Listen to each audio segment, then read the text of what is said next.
عليكم. أنا سويت دواء مع الشعر. شوفي كيف عمل. ورق غار. حطينا 5 كبار. إذا صغار حطوا 10.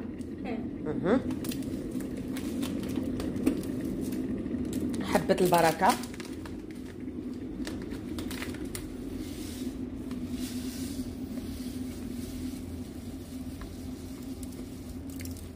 حطي ملعقتين بس.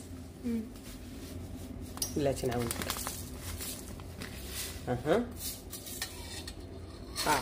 زيدي. هاي كان حطينا داخل الماء. حفنة حلبة منقوعة ليلة كاملة في الماء. هاي تحطها هي وماها ياك. اوه على ريحك ناري ناري جبلة صديناها. ها هما ما يقلي. والماء مغلي. شحال ديال الماء تقريبا؟ قداش ماء؟ 2 كاسة كبير؟ لا خير. 2 كاسة كبير. ها انتوما شفتوا شحال درنا ديال الماء. واش ديري دابا؟ صافي وتحطهم على النار يفوروا. ما تضحكوش ليا على الكاميله حيت باقي ما مسحناش. ما تضحكوش على البوطه. قولي معايا. خلي يجي نقلي. بعدين نقصي النار شوي.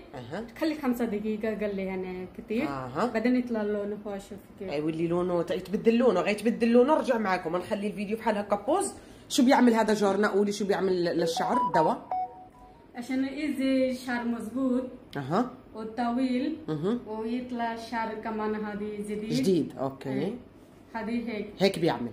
خلص هلا بتخليه غالي يغلي بس يفور. تحطوا 5 دقائق على البطيء مشان يطلع لون ونرجعوا معاكم. هو البنات غلى بزاف. البوطه عاليه مني غلى مزيان. غتوطى تنقصوا بزاف البوطه. شوفي كيفاش ولا اللون كحل. ولا ماشي كحل بني غامق صح. تخليه قداش 5 دقيقة. صافي ونصفي ونخليه تيبرد ونوريه لكم. صافي يلا. انتم البنات شوفوا مني غلا كيفاش ولا. تحطيه يبرد. تحطوا جورنا يبرد هنيك. تحطوا يبرد. مني يبرد شنو نعمل فيه لما يبرد؟ خلص يجي برد.